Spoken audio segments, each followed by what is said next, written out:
You just ignore it. That's like me when I sneezed and farted at the gym. You just ignore it. Pretend like it didn't happen. It wasn't me, man. Keep it going. Haven was so mad at me. If you can rip ass and just like play it off like nothing happened, it's just going to confuse everybody. That's all.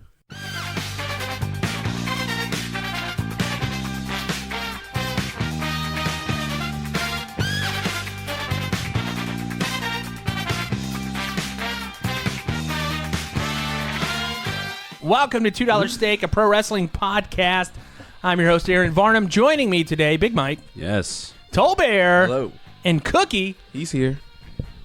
We are here. We are without birthday cake, and we are ready to talk about professional wrestling and what makes us thankful. That's what we're going to be listening to, what you're going to be listening to today on $2 Steak, a pro wrestling podcast. But let's kind of talk about what happened during our week. Tolbert and I, as soon as the podcast was done last week, as soon as it was done, Tolbert and I went to Benny's Big Time. We had a nice dinner. It was a very tasty dinner. I felt out of place. I'm wearing my polka hat, and I felt like the biggest rube in the history of rubes going to a fancy restaurant with Katie and Tolbert, because they're like, the fennel pollen on this, I just don't like it. And I'm like, what's fennel pollen? Is that like, am I gonna have to take an Allegra D before this? I don't. Aaron's Googling stuff at the table. Oh my God, the whole fucking time. The whole time I was Googling things. I had to. I didn't know what was going on. I didn't know what it was either, man. Go for it. It was tasty, though. I find it to be very good. You guys had a rugby weekend. Tell me about that. What happened, Cookie? You were looking good in a rugby uniform. Mike, back on the field. Back on the field. Ribs felt great, honestly. Good. We have been waiting with bated breath. Yeah, I was actually. I mean, you don't know how you're going to do until you get on the field and just kind of throw it to the wind. And you haven't played since that game. I haven't. So I got the ball in the 5, and one of those young, Lions? spry, energetic UNCW kids ran up, hit me right on the left side, took it like a champ, knocked him over, scored a try. It was perfect. Goddamn right. You did. And I, myself, was on the wing. I heard. Wing for the first time. Cookie has no idea what he's doing on the wing. It's so much deeper and more complex than just being the last guy in the line, Cookie. Yeah. A couple of times I looked at Cookie, that we didn't have a fullback. And I was like, all right, Cookie, just stay here. I'm going to go sweep. Don't worry about it. I had no clue what the hell I was doing. I was just like, I was so used to being involved and in the ruck, and I was just like, do I just stand here? That's why do I move back and do full? What do I do? That's why I love the context of the photo that we'll get to later on the Instagram post, because he's got it looks like that kid just picking daisies in the outfield. Like Cookie's just out there just loving life, just flicking that wrist, just enjoying it. Correct me if I'm wrong. Did they kick many balls to the fullback? Not really. They did not. No. There was one or two. Did you break a sweat during the game? I did break a sweat. All right, so you got some running. I touched the ball in. only one time, though. I did not break. I was sleeping. You were. What happened? I was sleeping because I went home and went to bed because I stayed up all night cooking the pig, helping cook the pig. Did you even get to eat any of the pig? I did not get any barbecue. Are you serious? No, I think there's some leftovers, but no, I didn't get any That barbecue. is a tragedy. Man, a lot of times the cooks, it's a labor of love. They put all the work, and everybody else gets to eat. It's just how it goes sometimes. But it was turned delicious. Out really by good. The way. It was good. We prepped a hog at 2 a.m. I got off work at Caprice, closed the bar down, went over to our buddy Nick's house, and we had a whole hog. We started breaking it down, butterflying it, and prepping it for the grill. Spatchcocking it. Pretty much, yes. Oh, I was just throwing out terms that I've learned from Tolbert. Man, you got to split the backbone. You got to trim her up. You got such a hipster. He is a hog hipster. It's not hipster. I know. That's just where we come from, man. That's our roots. Cooking hogs. Well, your roots, not Nick's. Nick's roots are poutine. Yeah. Say yeah.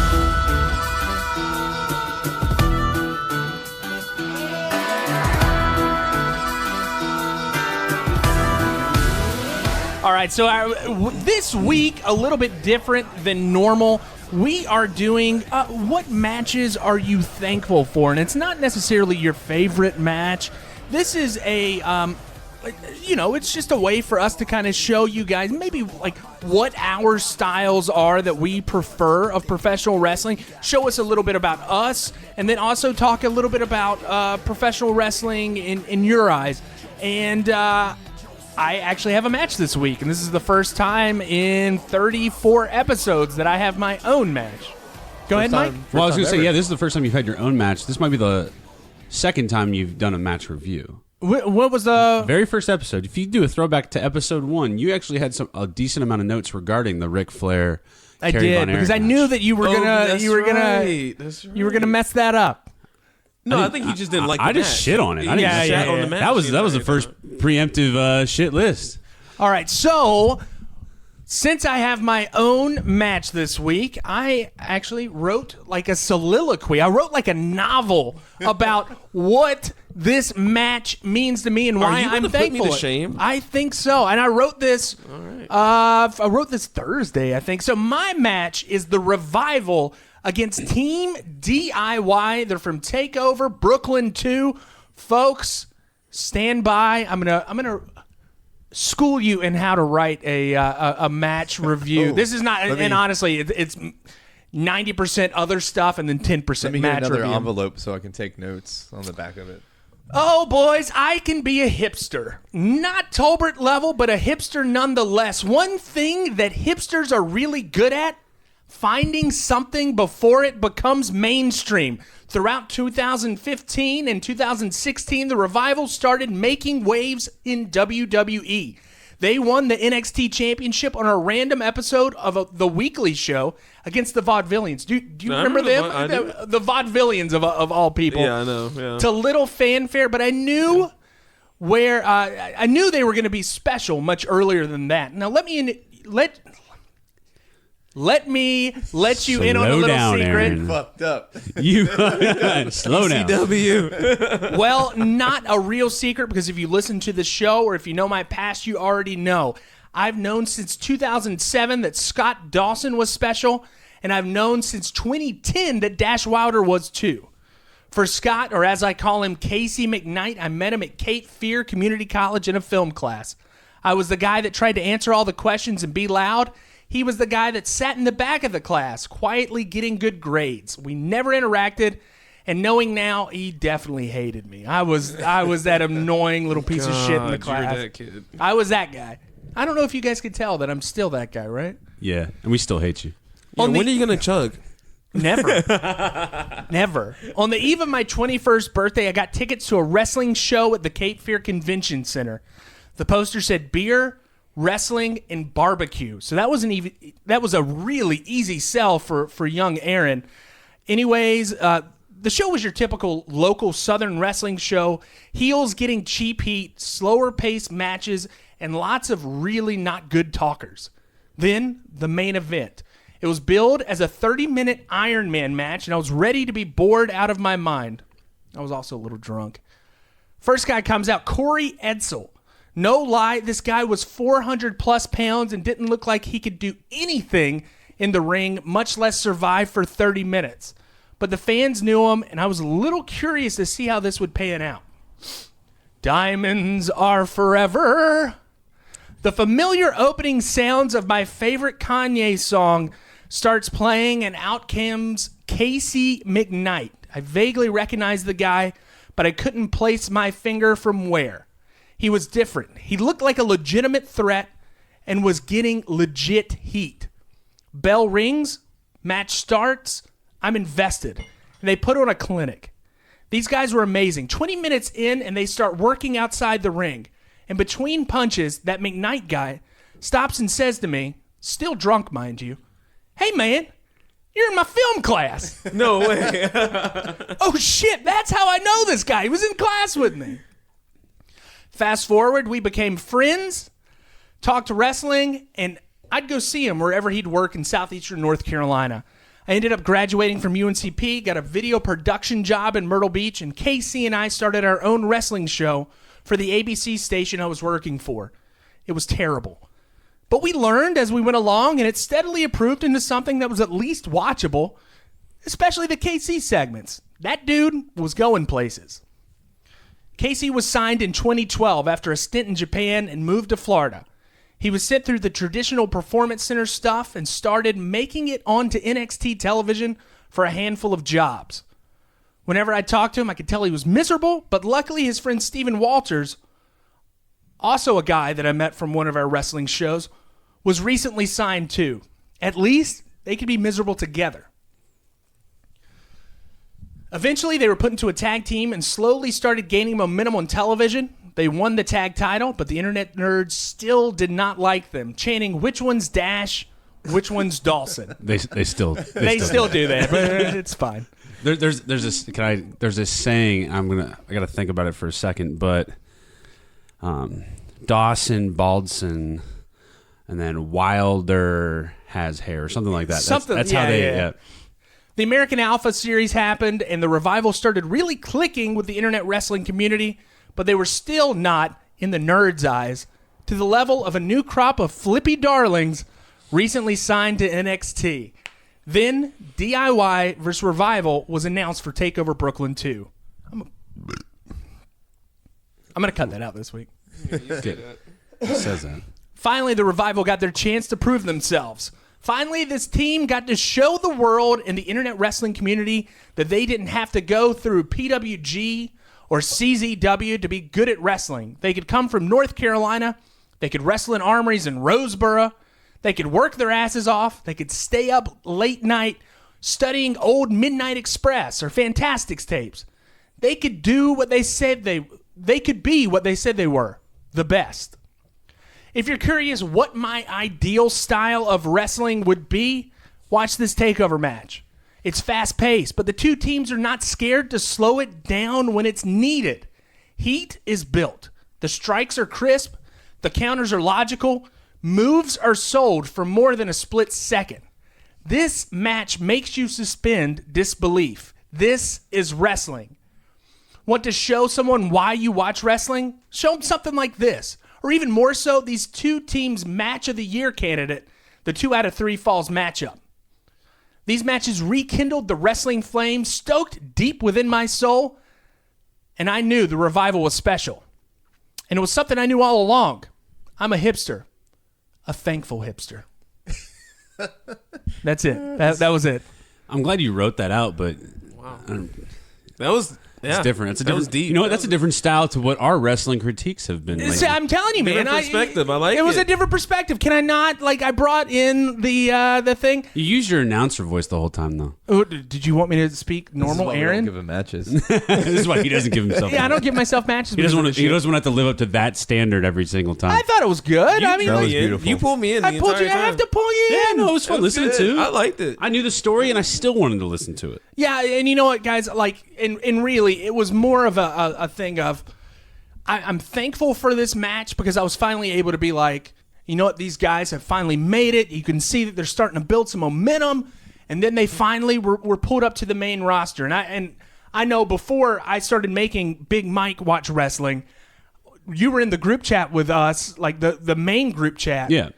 And the night that they debuted on Raw, I was freaking out and running around my living room off of 4th Street. And I was so excited for these guys finally being able to make it and to be able to live their life in WWE. So the TakeOver 2 Brooklyn, that was their first major match? No, so they had a couple matches against American Alpha, but American Alpha was like a canned team put together by WWE, which I think are one of the more special teams that NXT has put together. They later broke them up.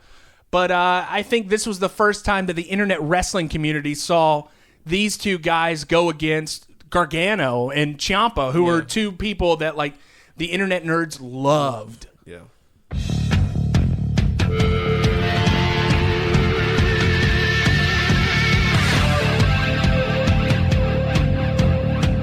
All right, for our second, technically, I'm so used to saying first matchup of the evening, Big Mike. It's a little weird. So this is the second matchup of the evening. Big Mike, excuse me, you have got TLC 2. Yes, TLC 2. Great match. So tables, ladders, and chairs 2. Oh, my God. Oh, my. WrestleMania 17, April 1st, 2001. So I don't know if I should talk about it now or later, why I enjoyed this. I'll wait till the end to kind of really explain why I picked it. Essentially, it's Edge and Christian, Dudley Boys, and the Hardy Boys in a TLC match for the Tag Team Championship. So 6 guys going at it, tables, ladders, chairs, everything. We got JR and Paul Heyman on the mic, right? Yeah. Paul Heyman. I thought he did good.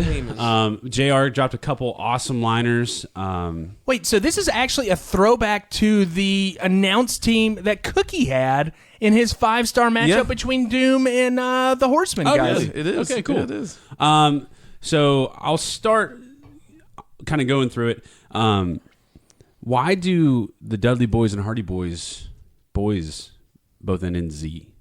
Because it was 2001. late 90s, early 2000s. It's real edgy. It was edgy, Sharp, man. just like the corners on those Z's. What was the date of this matchup? April 1st, 2001. So this was before September 11th, which Yeah. like changed the world completely. We were peak Hot Topic style life of 2001. Like scary Hot Topic, not trendy Hot Topic. Right, that we right. have. This is Eco jeans listen and to me. whatnot. Mike was scared back then. This was go to youth group and learn about how Marilyn Manson killed puppies, and you know. I just went to youth group to hook up. Classic Tolbert. Hey, smell my finger. So I'm going to go ahead. I don't know how to work these in, but I like 2 points or 2 quotes, which I love. Why I love JR. Right.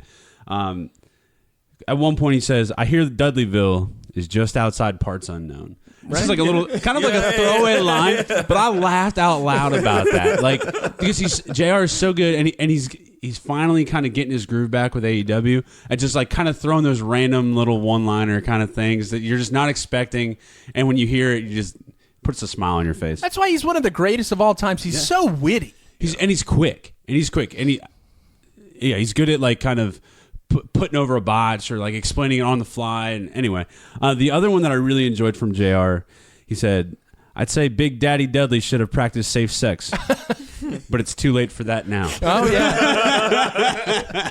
All right, let me go ahead and get into the match a little bit. It opens up. There are stacks of tables, ladders, and chairs everywhere throughout the ringside and the entryway. Dudleys are the current champions. Doesn't matter, no champion's advantage because right now the belts are hanging above the ring. Kind of get into the match a little bit. 5 minutes in, we get our first quote what I'll call a ladder spot. It's really just Edge and Christian taking out the running Hardy Boys with like they're holding the ladder horizontally. Right. But that's our first piece of equipment getting used.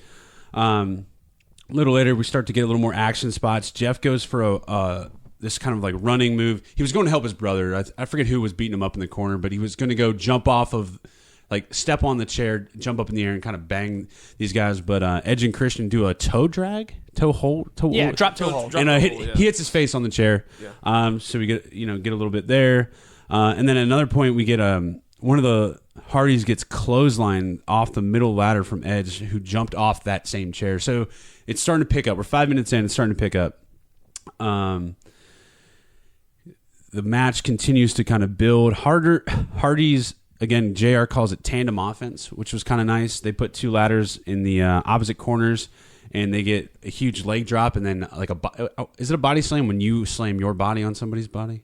It's a senton. Senton. Almost like a senton, yeah. Sort of, yeah. Anyway, What so are you talking about? Like when he leaps on somebody's body? It's not a senton. I know it's not Jeff Hardy's senton. He literally just jumps up and like belly like a splash. Belly It's like a splash. splash. Okay, so he splashes, and Matt does a massive leg drop onto Christian. Poor Christian. He got beat up during this match. He got beat up pretty hard. Yeah. 8 minutes, 30 seconds in. Get the tables! Huge crowd pop. Flow, the speed's kind of continuing to build.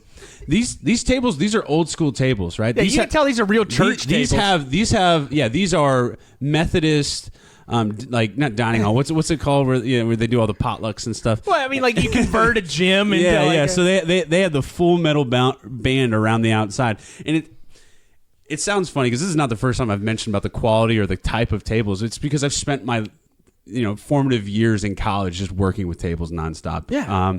And so if you look at the War Games tables from last night, they just had straight longitudinal bands, right? Which make it easier to break and a little more safer. But we get our first table spot where Bubba body slams Jeff Hardy through Edge through a table in the center of the ring. It was really nice. Move forward a little bit more. JR says that the Dudleys are doing a little redecorating a little remodeling Dudley style. They have stacked tables 2 by 2 into a cube outside of the ring. Nothing comes of it until later, but I just want to let you guys know that they did redecorate the entrance ramp. We get a couple bigger ladder spots. They do. This is maybe the only cheesy part of the whole match. They do 3 ladders side by side in the center of the ring, and they all get up top, and they're just like fighting. But then we get these huge kind of things where like the one guy's like fall out the side. Christian, poor guy, goes all the way from like this like 8 or 9 foot ladder over the top rope all the way to the floor. I literally just saw that. And then it was Devon and one of the Hardys fall towards the hard cam side. They both hit the ropes like throat first. And then Bubba and another one of the Hardys somehow just explode backwards. Yeah, that was kind of terrible. And flat back bump it. But anyway, this is where it starts to get interesting. At this point, Spike Dudley makes an appearance, comes running down. He takes out the team of Edge and Christian, putting poor Christian through a table that was set up on the outside. Spike kind of went up the corner post. Do I need to put a moratorium on Spike Dudley? He's been on the show a lot lately. Yeah, well, this not for this. This Thanksgiving. I'm thankful for Spike I'm thankful for Spike Dudley. All right, so Spike Dudley kind of came in, and now we get a Rhino sighting. Rhino out in the wild. He comes out and he takes out Bubba with a spear. I think he puts Matt through a corner propped table. Rhino at the time paired with Edge and Christian. Spike Dudley at the time paired with the Dudley Boys. And then, wouldn't you know, Lita runs out. Thong hanging out and all. Was that her thing back then? Just hanging. The whale tail was always there. Deep whale tail. She gets picked up by Rhino, and he's holding her over her head, kind of like he was about to slam her. Wouldn't you know, Spike comes in, low blows him. God bless you, Spike. Man. And then somehow Lita gets up there and does a Hurricane Rana and just kind of crushed it. I think it was Rhino. So it was. Spike low blows poor Rhino, and then Rhino gets Hurricane Rana. But it's great. It's just making sense. It's letting the other guys kind of do their thing. All right. So we've had a ladder. We've had a table. We get our first chair appearance later in the match. Way later than you would anticipate, I think, for a normal TLC match, right? Chair's like the smallest thing. You would expect that to be the first. Spike hits Rhino square in the head. It looked nasty. This is pre moratorium on headshots with chairs. It was great. Rhino then kind of stumbles into this ladder that Edge has been climbing up to try to get the belts. Edge hits the top rope nut first. It was a very Chris Farley sell, like when Chris Farley's just like, I'm a big guy, I can't control myself. To be fair though, Rhino had just got domed. Yeah, dude, it was gross. It sounds bad, but I'm a fan of headshots with chairs. I just want to point that out. Echoes, man. I'm so glad it's back. I'm so glad it's back. What AEW and stuff like that. Thank they're doing. Yeah, well, Seth Rollins also hit the Fiend with a couple headshots. Yeah. Anyway. Oh, you're glad it's back? So we continue this, effort through the run-in characters, but they all kind of get removed. Spike Dudley. So there's a Dudleyville device. So it's the 3D. 3D. No. Dudley? They called this a Dudleyville device for Rhino off the corner. It was a huge one. Okay. Then Spike takes the worst headshot of the match from Lita. Like his head goes through the chair. I'm surprised he wasn't wearing it like a necklace. And then Lita gets 3D'd. But she also took off all of her clothes. She took her top off. Like, what was that about? I don't know. And then that's their thing. And then Jerry That was their Lawler's thing. like, oh yeah, take it all off. I'm like, Jerry, you pretty much see everything you need. Yeah. But anyway, so all of the running characters have been removed. We're back into regular action. All right, boys. 16 minutes in, we get our first high spot. Okay. Jeff Hardy does a Jeff Hardy swanton. 20-foot ladder onto Spike Dudley and Rhino through tables on the outside. Perfect placement, perfect hard cam. Jeff, I love his swanton. It's a move that you know it's coming, but it's you anticipate it. It's great. They did it at was it WrestleMania when they came back a couple years ago? Yeah. he almost under rotates. You think almost that every kills single himself. time. But Every time he does that, you're like, he's not going to rotate. He's not going to rotate. He only put Last technically second he'll tuck. Technically, he only put one of them through a table because only one table broke. Right. So that's our first one. 18 minutes in, we start building to the second high spot. This is it. All right. So this spot here is what did it for me. This spot here is why I picked this match. Okay. So 18 minutes in, Jeff, he attempts to walk across the top of 3 ladders, slips a little bit. I'll give it to him because he's walking. You know the step that says "Don't step on this step." Yes. Jeff's walking on it. Of course. And so he gets to the belt and he's swinging on it. And he's kind of like trying to hold on to the one ladder. And he does this this was impromptu, I think. He somehow picks the ladder up with both his feet and resets it. It was like a crane. Yeah. Crane game. He picks it up and he puts it back down. You're like, all right, he's stable. Bubba comes in, grabs that ladder, takes it to the corner. Jeff swings back. And at the same time, Edge, who is on the top of the 20-foot ladder in the corner, spears Jeff Hardy from dangling in the air to the center of the mat. Right. That spot sold me on wrestling. Okay. That spot. That one spot. So let me give you some background. This match, I watched this match first when I was on paternity leave. I texted Aaron. I said, "Hey, give me some matches. Let me like use your network log and let me start getting into this." I'd already been watching Raw for 5 months or so, 5 or 6 months on Mondays, but like I wasn't like super in tune to it. I was just being a good friend to Aaron. Yeah, thank you, because it was a tough time in my life. Yeah. So I got to start watching this, and I stumble into this. That spot made me go, "What the fuck?" I stood up on my feet. It was awesome, and I wish at that time when I saw that spot, I wish I would have been a wrestling fan sooner. Right.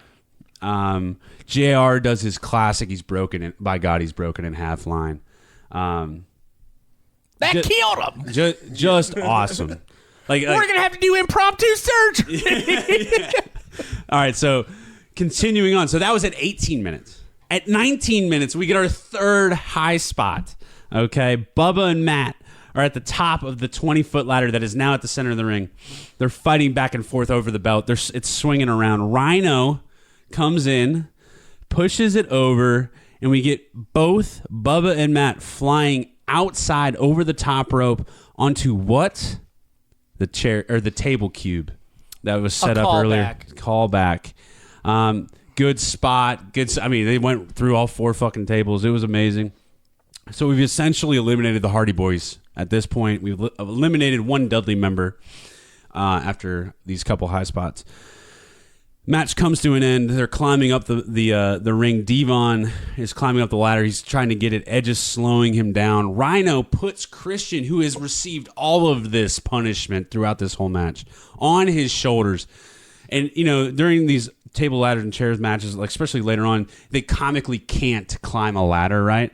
And Rhino gets Christian on his shoulders, climbs him straight to the top. Christian gets the belts. That's it. They win. And that's why you like wrestling. This match put me onto it. Final thoughts. This match had an amazing gradual build. Right. Yeah. It was a 20-minute match. At no point did I go wrap it up. No point would I look at my phone. Like it just because it was like everything happened at the right time. They never had to slow it down. There was enough guys, but they weren't doing spots to do spots. Like everything seemed to matter. The special guest appearances all mattered. One person from every group came in and kind of worked their thing. Go ahead. There's one I want to know. Did you notice the one part where Lita gets hit with a gore or spear by Rhino and she cracks her head on that ladder? I don't know if you noticed that or not. I actually don't think I I remember that. Do you Yeah. remember that? That looked disgusting. Because Yeah. you could hear her head crack the ladder and she had a concussion because of that. I don't doubt it. I mean, Rhino's Rhino looks big Rhino. He's not chubby Rhino now. He's thick. Like he's stacked. Chubby Rhino. Chubby Rhino. Fat Rhino. Yeah. So in this and you guys, I'm sure you guys get annoyed with it all the time when you're watching wrestling with me. I'm telling them, slow it down, slow it down. You're going too fast when you're watching it, because if you're starting out balls to the wall, where are you going to go from there? Yeah. How are you going to build that up? You can't. Yep. That's why like a good wrestling match, like a good one, is going to start off slow. It's going to slowly bring you in. It's going to tell that story. And then finally, when shit finally goes balls to the wall, you're like, you start losing your mind. Well, that's where it was a bar fight for 5 minutes. Yeah. Like there was just nothing. And then, each spot. So the first ladder was just a little bit of a ladder. The first table, they just get the tables and like they just do these little things. And that's I can't say how well they enough. They did it so well. Everybody goes over, right? Nobody walks away from this looking remotely bad. Everybody got a good, solid offensive move in. Everybody did well. Like I said, everything had a purpose. And again, this is the match that sold me on after. Luckily, I think this was one of the first ones I watched that Aaron had sent me. And I then just dove down the rabbit hole of the network's content. And I'm glad. And I did. Stuff. I sent you that one because you can see what wrestling can be, not necessarily like a slow-paced match between Dusty Rhodes and Ric Flair that builds for 45 minutes and then finally has it.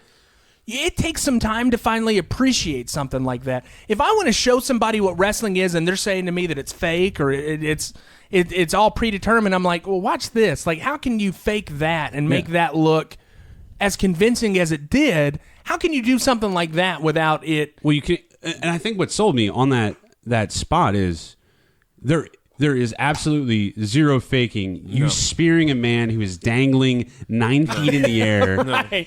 Right in his midsection, like that, or two people falling from a ladder through a cube of tables. Yeah, like that you can kind of work it, like not fake it, but like, all right, the tables break their fall. But like, no, this motherfucker was dangling in the goddamn air and got speared to the fucking mat. Like, done. That's it. Sold. Sign me up. Where's some of this good wrestling? Did you watch the other two TLCs that those three teams? I've not. No. I showed you the first one. The first one's a slower build. I mean, they're very good, and that's why they gave them multiple times. But it's hard to top what happened in two. Those three, I think, were. You can't go much higher. And I was saying those are some of the best tag teams of all time. Like, can I, guys? I have to give you guys an update. Tolbert is just sitting here eating hummus. He is still on the podcast. I just want to let you guys know that. Yeah, after you drop the vegetable tray in the driveway. Well, fuck that. We're going to talk about. We're talking about wrestling. I saved it. I didn't know that. I saved it. Anyways, Mike. Yes. Let's get to your social media. Social media update. All right. So, we spent a lot of time on Instagram and Facebook and kind of bickering, or not. I just botched it. Fuck. All right. Anyway, so I'm going to shout out Facebook. Right. So, friend of the show, primary sponsor of $2 Steak, Aaron Varnum. I want to thank you for promoting us on Facebook. There you go. Multiple people have reached out to us this week, myself included. Saw one of our ads. We have Facebook ads. There you go. We are advertising. Love it. Mm-hmm. We have.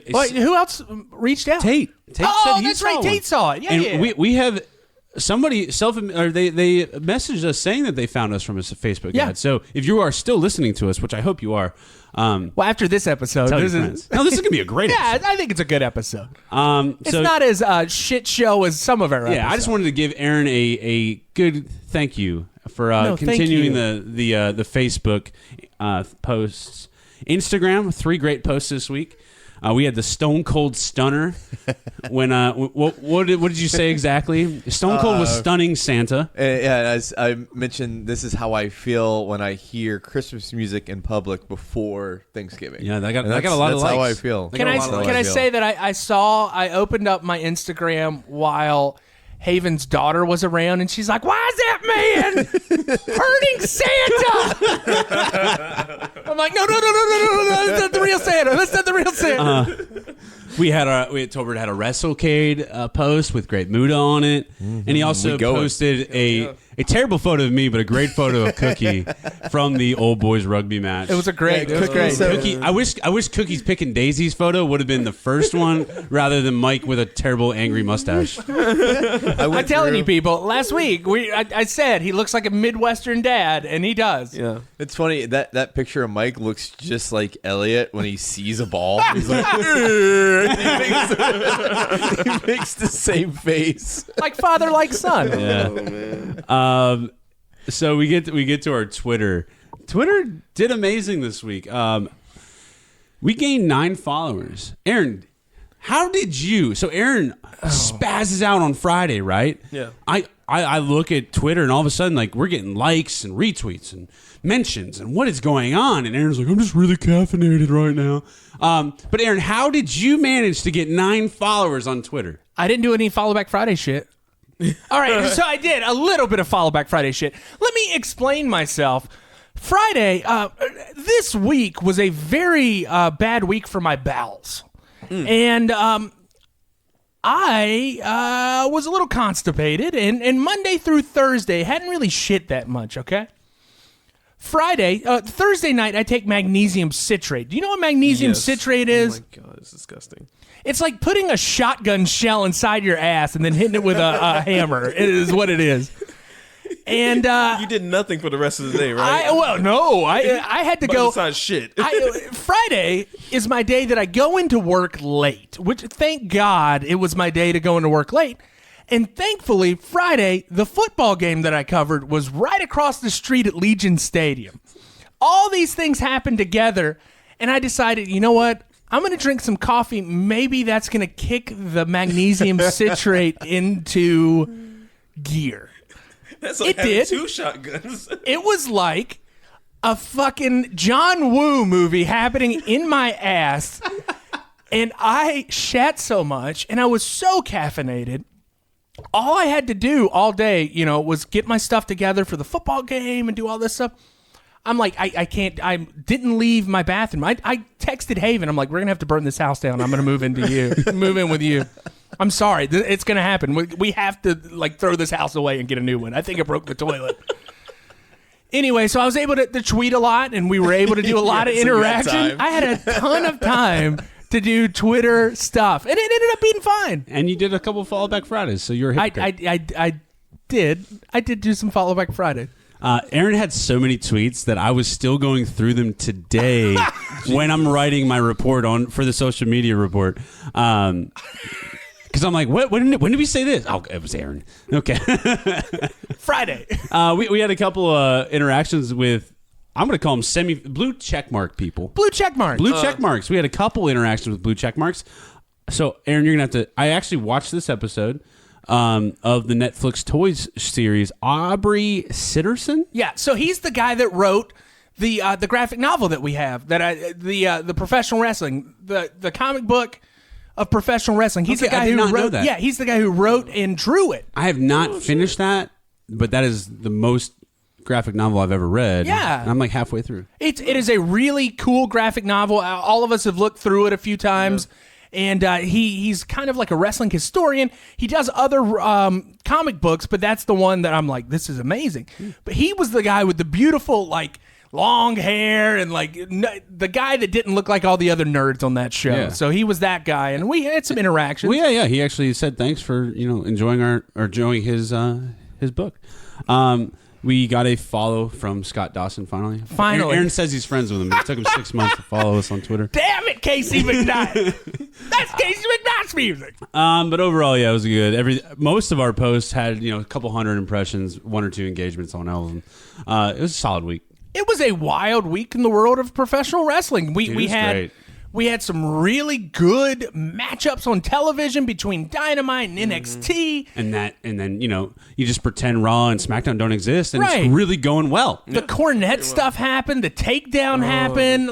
Everything happened this week in the world of professional wrestling, and it was kind of a mainstream week for us. I don't know if it's mainstream in the eyes of somebody that's not a wrestling fan, but if you're any semblance of fandom, you knew something was going on this week. Yeah. So what I would encourage all of you that are listening, whether it's Facebook, Instagram, or Twitter, please, if you are not currently, please follow us on all of those things. We are at the $2 steak _ on Instagram and Twitter. I think it's just $2 steak spelled out on Facebook, right? And tell your friends, please. We want to try to get to like 80 listeners. We want to get to 5 listeners.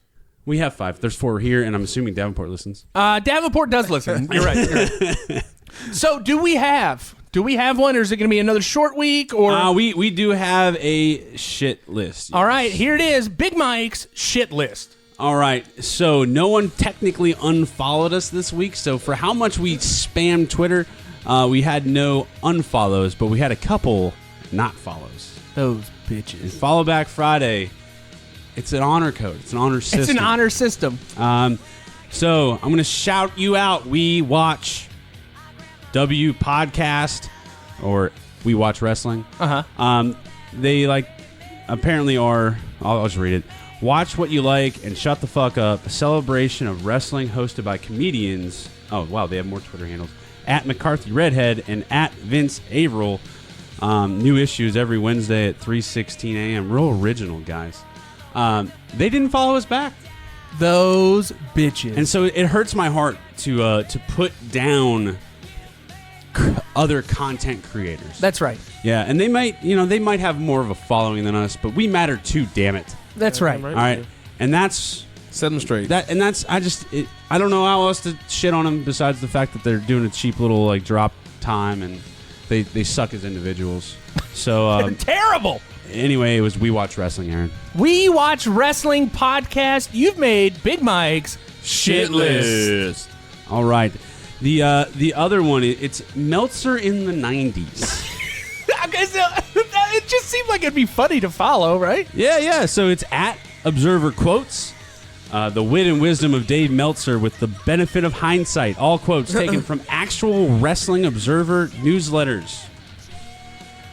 Come on, guys. I mean, it was Friday. We followed you.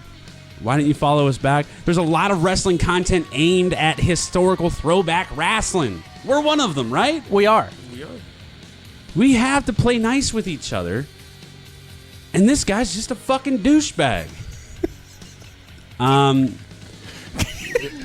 So he didn't follow us back, and that's the Observer Quotes. All right, Meltzer in the 90s. You've made Big Mike's shit list. All right, and there were a couple other non-follow backs, but there is no way that I can actually shit on these people. Why? Because one was a performer in an intergender wrestling promotion, and the other one had founded a non-profit mental health organization. Okay, so never mind. We thank you for your service. So You're doing a great job. I casually just unfollowed them, but if you do happen to listen, which I know you don't, you did make my shit list, but I'm not going to call you out. But thank you for your service. Thank you for doing the You're things doing that you a do, great and job you continue once again. doing what you do. But next time somebody follows you, please just follow them back.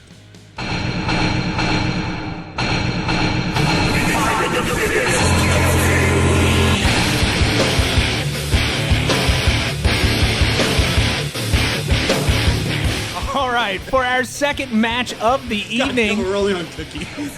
What? We're only on Cookie, yeah. So Mike's segment lasted for the a lot. It was good. It was a good segment. It was a good segment. And Cookie, we're thankful. we are thankful. This is a very thankful episode, and Cookie curiously picked a TNA match for his match. Very All right, surprised by Cookie, this. so- Really? Were you guys surprised? I about can't that? wait to Yeah. hear What this. did you guys? What did you guys expect me to pick? Well, Cookie, for one, I expected A Finn Balor, ECW. of Finn Balor had an amazing match I expected yesterday. Finn Balor. Finn Balor. I figured you guys would expect that. and also Cookie on Friday sent us a text that I didn't know what the context of it was, but now in retrospect I do. And Cookie's like, I've been trying to find a good TNA match for like all morning and I can't find anything. He's going down a rabbit hole. I was going down a rabbit hole. I was going down. So I really originally I was like, I want to do a not Destination X. It's called Destination X. It was that? the match I'm talking about. Yeah, Ultimate X. Ultimate X. It's called an Ultimate X match. I was trying to find a good one. The first one had a lot of botches in it, title falling and whatnot. And I was just like, man, botches. this match is just kind of. it just kind of, it's one of those matches where it's like it's a good idea, but it's just not executed correctly. And the first two just weren't that good. They had, didn't like, have a one or two lot of good spots. ideas. And Yeah, exactly. And I was like, I can't be thankful for this. And I know you guys were expecting me to pick a Finn Balor or a Darby Allin or anything else I've been fanboying about, but Right. I was just like, let me go back to when I was a kid. I'm gonna go back to my roots. Jesus Christ, he was a kid. Yeah, I was. He was a kid in 2006. 4. It was 2004. 2004. He was a kid. Are you only dating my 9. future wife? I was graduating high school. Tolbert was in graduating an for a alley year. somewhere smoking weed. I was still working. No, I was working construction. I was working construction. Holy shit! I worked on a pipe crew. I was 11. So I was 11 at this time. Oh man. Yeah. So I was sick of the WWE at this point, because at this point, you had a lot of teams that were just thrown together. So you had a lot of teams like Booker T and Rob Van Dam. You had Kurt Angle and Chris Benoit. They had somewhat of a connection towards each other, but they were not properly built up tag team. Right. So that was my whole issue.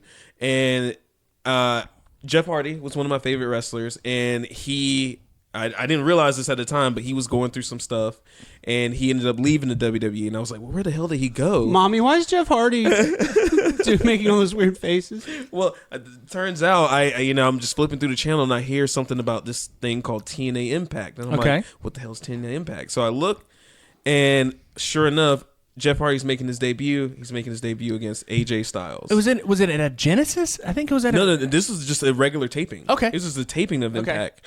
And I was sold immediately from there, because I didn't know who AJ Styles was. I loved this character. I was like, this guy's badass. Jeff Hardy, always a badass. And it ended up being a draw, I think. So I was like, man, let me check this TNA thing out. And sure enough, I fell in love with it.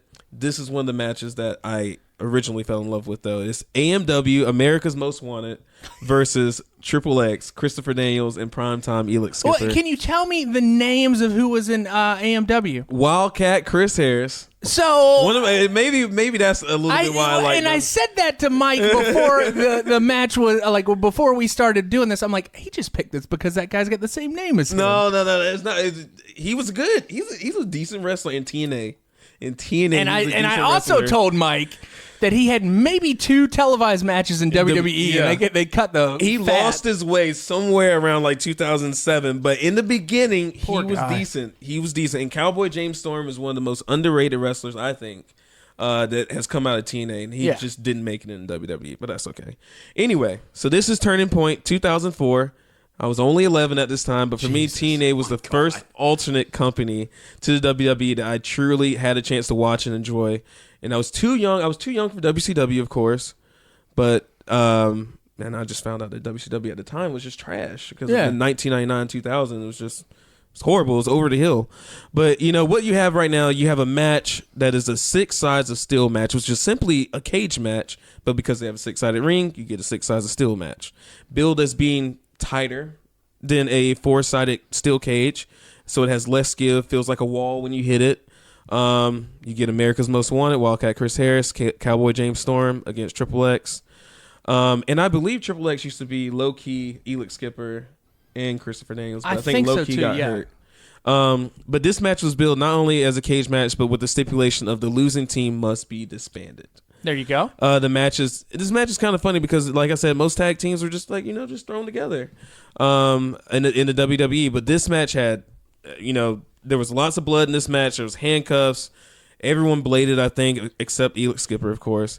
But I think Christopher Daniels had the worst cut of them all. But It was 2 minutes It was a in. bloodbath. it was, and this was total nonstop action. It was. It was a great match from the beginning all the way to the end. Of my point. Let's get to the countdown. Cookies top 4. Number 1. The power bomb from the top of the cage all the way to the bottom that James Storm delivers to Elix Skipper was just nasty. The bump looked like it just sucked. The wild thing about this is that not even 2 minutes later, Elix Skipper pops back up and delivers a moment in wrestling history that will live on forever. In infamy. Infamy, 100%. Number 2. Primetime Elix Skipper has that nickname for a reason. So one of his signatures or finisher maneuvers is something called the New School. The New School is a play on Undertaker's signature move called the Old School, where Taker while holding the arm of his opponent, walks the ropes, and he delivers a clothesline to their back. Well, Primetime's version of this, he has his opponent straddling the ropes, or in this case, sitting on top of a cage. Now, this cage is about, what, 10 feet high? I would say, yeah, at least 10 feet high. 10 feet to the ring, probably. 10 feet to the ring? And then what's that to the floor? 14, 15? Oh, yeah, it's a big drop. So 10 to 15 feet high. So his opponent is straddling the cage. Primetime walks atop the top rope typically, but since this is a cage match, he's walking atop the top of this cage. And he delivers a Hurricane Rana from the top. Both of them drop 15 feet from the sky, and the risk involved with this was just incredibly high. And this was just one of the coolest things I think I've ever seen. And for an 11-year-old Cookie, this was it. I was like, I'm sold on TNA. I'm watching this forever, and I became instantly a fan of Primetime Elix Skipper. That was like a gift that I saw when I was a part of the internet wrestling community during 2004 or whatever, and I remember seeing that clip over and over. They're like, "This is coming on Spike TV," and I'm like, "I gotta watch it now." Yeah, that's pretty neat. I have to watch it now. That is. I mean, you will never. I haven't seen anything like that. And I don't think you'll ever see that again, or at least until someone's crazy enough to do something like that. I mean, think about how hard it is to walk along a top rope, but a cage that's 15 feet high. It's not a smooth surface. Well, the third insane. step.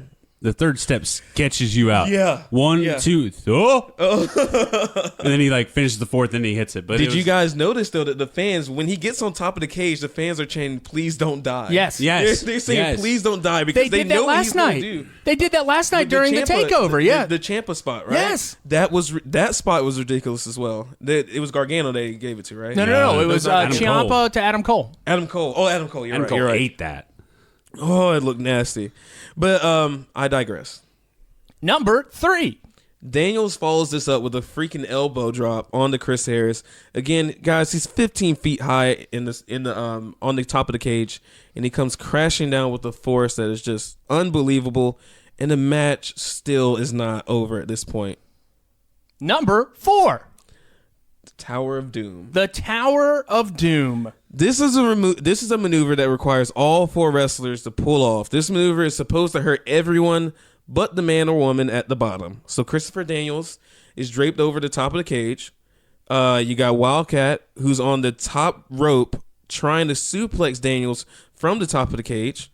Primetime gets underneath Wildcat in what we call an electric chair drop. Right.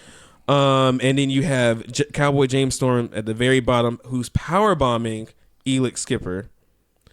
So what you have is basically a chain reaction of 4 different maneuvers that are being pulled off. You have a superplex. Right. You have an electric chair drop. Okay. And you have a power bomb. Right. Am I missing one? I don't think I'm missing one. No, that's it. 3 moves. Yeah, 3 moves that are being pulled off all at once. This made my list just because of how scary it had to be for Christopher Daniels, because he over-rotates.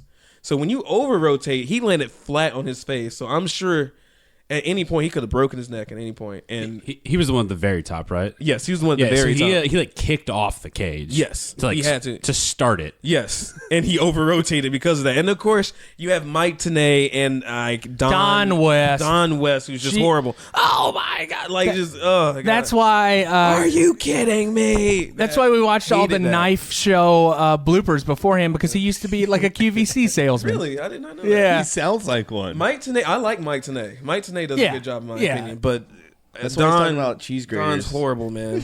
Don is horrible. He's talking about cheese graters and a chain link fence. It's like a cheese grater. I hate it. Yeah, and this serrated knife over and over again. Outcut any other knife. So guys, that was my top 4, but this match goes on for 30 minutes. Yeah, this is a 30-minute long match. There's plenty of action in this, and I couldn't keep it all to 4. I kept it to 4, but there's just so many other moments that you guys just have to watch. My honorable mentions: Chris Harris was decent in TNA. His hot tag after he got uncuffed, it got me pumped. But he came to the WWE and he just flopped, man. He terrible, horribly. I mean, his name was even horrible. What was his name? Braden. Wow, God, I'm gonna look it up. So yeah, I will. Next honorable mention: Total nonstop action is delivered. I mean, this was a time, like I said, where you had weird tag teams just randomly being put together, like Chris Benoit and Edge, Eugene and William Regal. If you don't know who Eugene is, go look him up. It's pretty fucked up. Braden Walker. Braden Walker. Horrible name. Horribly executed. Oh my God, that's terrible. Gimmick. All right, so these two teams were built from the bottom, and you can see they worked well together. For me, this is an example of great creative work behind the scene and fabulous execution while the camera is rolling. There you go. So many tag maneuvers. I don't want to bore you guys by listing them all, but you just have to go back and watch. It's just a beautiful execution of what I think tag team wrestling should be in a gimmick match, like a 6 Sides of Steel. Exactly the same way where Mike's was the TLC match and yours was just tag team wrestling. Can I point out that for all the matches that we're thankful for, so far 3 tag team matches. That's right. Tag team matches. Which is funny because we usually do a lot of singles matches because somebody yelled at me at the beginning of the podcast that I was doing too many tag team matches. Who was that again? That I was think that was me. Big Mike. It's because he was feeding me a bunch of tag team matches. All right. I got a couple more. Daniels, the very last one, Daniels ends up getting handcuffed to a turnbuckle, which, I mean, I think there was a handcuff angle. I think that AMW won their Triple X won the last match between the two teams due to one of the AMW wrestlers being handcuffed to a turnbuckle. But anyway, Daniels ends up getting handcuffed to a turnbuckle. AMW hits prime time with Triple X's own finisher move, the Powerplex, which is pretty sweet. And they ended up winning the match. Triple X has to disband. AMW goes on to be one of the best tag teams in TNA. Triple X doesn't. That's about it. Yeah, prime time. I think ends up going to a tag team called the Diamonds in the Rough. Yeah, man, they kind of fall off. And it's weird when I started watching TNA that had obviously already happened. Yeah. And Eli or Elix Skipper, like, he just fell off, man. Like, after that one big spot, like, that was his peak. And it's crazy because that was it. He had potential. He did. Well, I looked him up, and he's 51 years old now. Jesus Christ. He's 51. So, I mean, I guess at that time he was plateauing. He probably couldn't do as much as he wanted to. Maybe he hurt himself a lot doing that one move. I don't know. A lot of things could have happened. Christopher Daniels right now is in AEW. He's a part of a hot tag team, SCU. Tag champs. Tag champs, yeah. They are the tag champs. And Cowboy James Storm is doing, I think, indie stuff, and Wildcat Chris NWA. Harris. Is he in NWA? Yeah. NWA. Yeah, James Storm is, yeah. Nice. And I don't know what the hell Wildcat Chris Harris is doing. He's drinking beer. Probably working at a Sitco. The Storm guy just lost the middle card champion. That's to right. Colt Cabana. Yeah, Colt Cabana. I forgot about that. Yeah. Oh, shit. Nice. Hell So, yeah. Cookie, what is your Cookie rating for this matchup? You got from the crowd a best match ever chant, a holy shit chant, a this is awesome chant. If I don't give this 5 cookies, there you then go. I don't need to be talking about wrestling. In my opinion. So we have had 2 5-star matches or 5 cookie matches from Cookie. Yeah. I believe that we're off to a good start here. Can I think say so, too. I appreciate that Cookie is thankful for a 5 cookie match. I appreciate that. Had it not got 5 cookies, I probably would have laid into you. Yeah, I kind of figured you would, but I mean, I had to pick a match that I was appreciative Exactly, for. yeah. So I mean, it had to be 5 cookies in my opinion. Can I make one little stupid comment? Yes. I love that TNA's turnbuckles, you can actually see the turnbuckle. Why? I don't know. It's because the turnbuckle's like a cool little hardware piece, and like they have it. It's matte black and it looks cool. I noticed that in the last TNA match we had. Interesting. I didn't get to say it. All right, for our final matchup. I didn't know where to put that in, so I put it in at the end. You're right, Mike. That was stupid. It's not stupid. It's kind of That cool. is-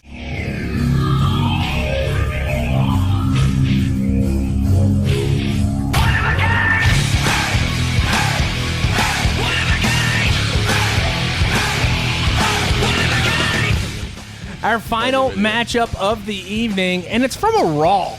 And this is the high spot. It is a high spot. It's my spot. It's Tolbert. If you forgot that Tolbert was on the podcast, he's here, and he's here for the high spot. Tolbert, you have got the one and only, the whole effing show, RVD, the current WWE Van champion Dam. at the time, against John Cena. Yes. Why yeah. is this the match that you were boys, faithful for? I went through a lot of matches. Y'all thought I was going to pick a Sting match. I didn't. Sting and Vader. I thought about it. thought about doing some Hardy Boys. I don't know, man. It was tough, but I started looking through matches, and I love RVD. I love who he is as a person, and do you like his everything he's about? So are you a fan of his polygamy or his drug choice? Both, honestly. The man just lives his life the way he wants to. I love him. He does. Yes, he does. Yes, he does, and I'm proud of him for that. I'm also proud of him being a classic stoner and to work as hard as he does and to pull the shit he does in the ring. That's right. He gives you guys a good name. Yeah, we get a bad rap sometimes, and hey, we fucking work hard. We get our shit done too, Until you get pulled over with a trunk full of weed and pills, and Sabu is probably zoned out in the seat. So, all right, Aaron, we'll get to that in a minute. Shit happens, okay, Aaron? Especially in Fayetteville. Yeah. So, and speaking of Fayetteville, Mike, this is where this Raw took place. This is in my hometown at the Crown Coliseum. Oh, my! About a mile and a half from my parents' house. Wait, what was the date of this? This was 2006. It was... No. It was... So, I saw a couple Raws in Fayetteville, like at the Crown Coliseum, and I was thinking this might have been one of them. This was not one of them. But I've seen a lot of events there. I've been to a lot of everything there. So it's just there's nothing like going home to a Thanksgiving meal, guys. Going back to your hometown, seeing your old friends and your family, and having a warm, just nice Thanksgiving meal. Sneaking out to get a forgotten can of yams and maybe grabbing a White Owl from the corner store on the way, and toking up in the backyard and going to town with some pumpkin pie. There you go. Yeah, nothing like it. What does this have to do with wrestling? What was the date? What was the actual wrestling date? I think it was 2006. I think it was June 6th. Okay. June Yeah. 6th, I'm looking at the dates. Those line up right. Yeah, June 6, 2006 in Fayetteville. I'm not a big John Cena fan, and especially at this time, not a lot of people were. A lot of the new school people were, and a lot of the GIs and stuff. Loved them some John Cena. I just wasn't a big fan, but looking like you made this comment earlier, looking back, you weren't either. I was not. Yeah, but looking back now at his wrestling, I his miss talent, him. It was amazing, man. It's amazing. So is Rob.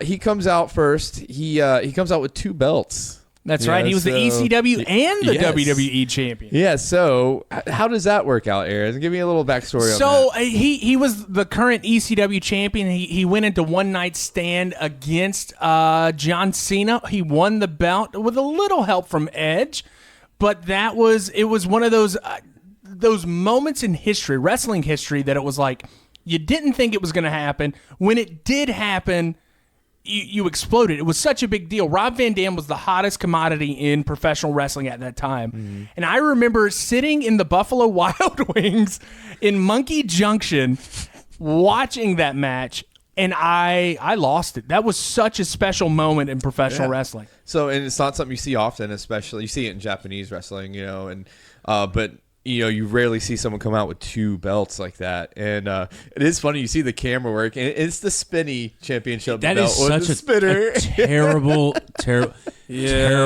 was a horrible design. I thought it hung out for a while. It hung out for a long time. But spinners were cool in rap culture for about 6 months to a year. I was going to say, 6 months. 6 months to a year. That G-Unit 36 did the whole Mafia. thing. And you remember when you could buy the spinner like hubcaps at Walmart? And whatnot.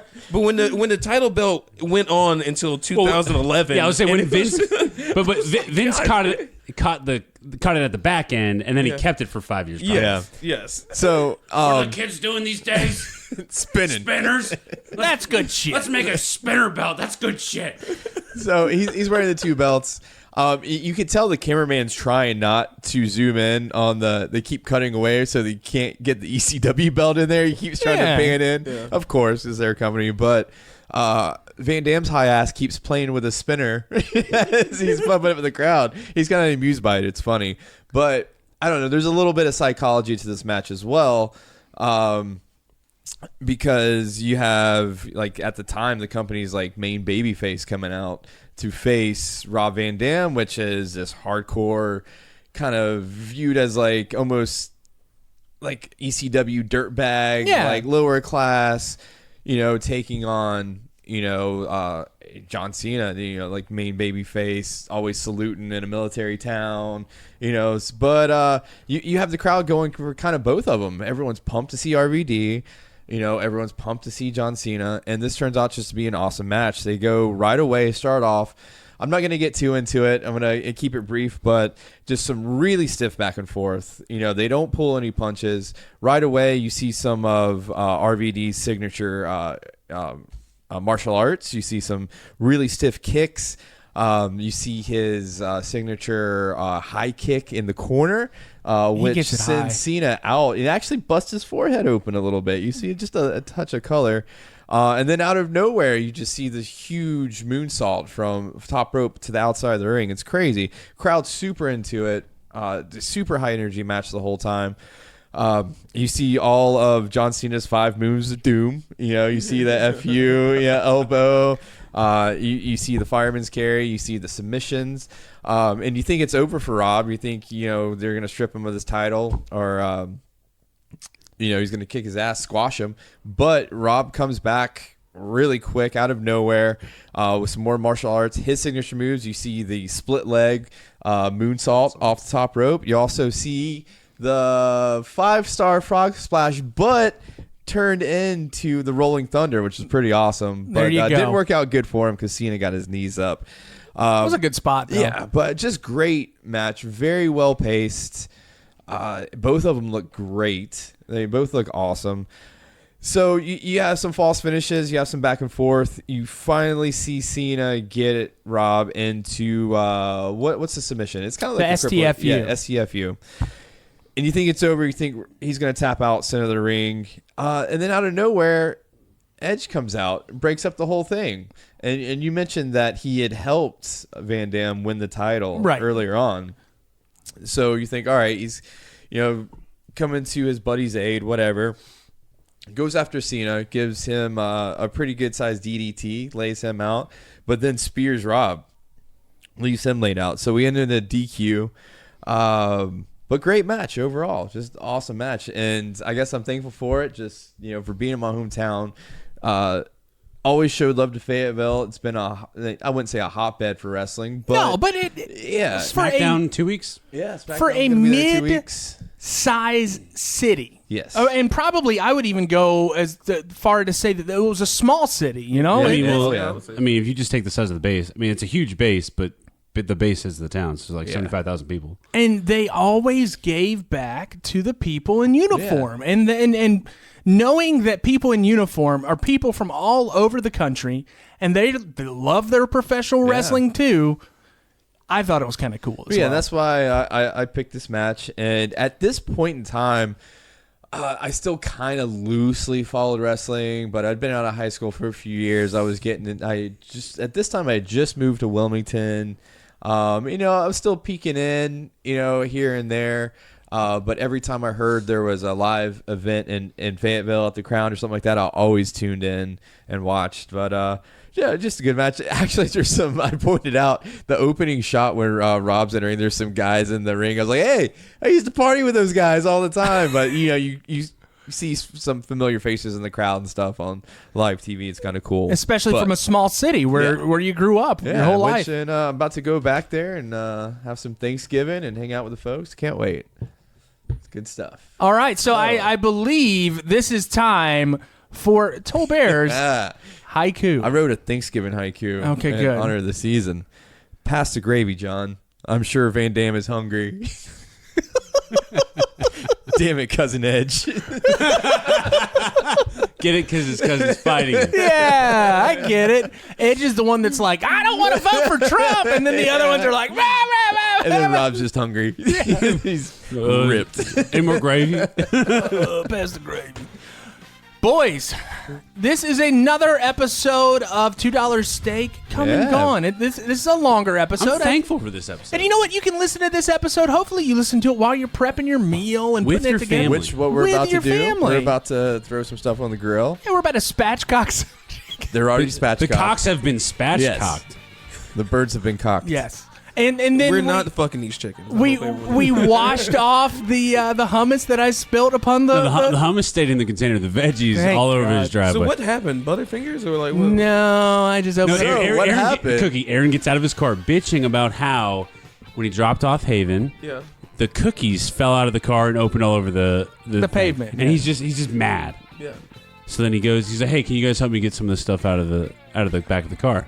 Opens the back door of the Tacoma, veggie platter, flat on the driveway. I have actually replied to one of Haven's tweets with the picture of the veggies in the driveway. It's very sad. I did not actually post the Aaron face. I was that so followed. sad. He was you were angry. I was angry. I think he was angry at himself because of how much shit's in the back of his car that it just pushed the groceries out the door. It kicked it out, man. Damn.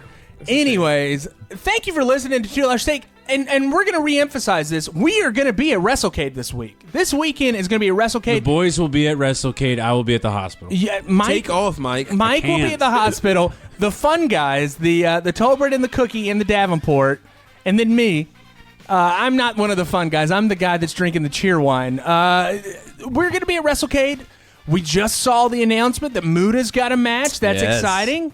We get to see the great Muda live. And to follow up from last week, you guys will have official shirts. Are you... Shirts are in the works, man. Shirts are in the works. I like that. I like it. I like that. We're going to sell...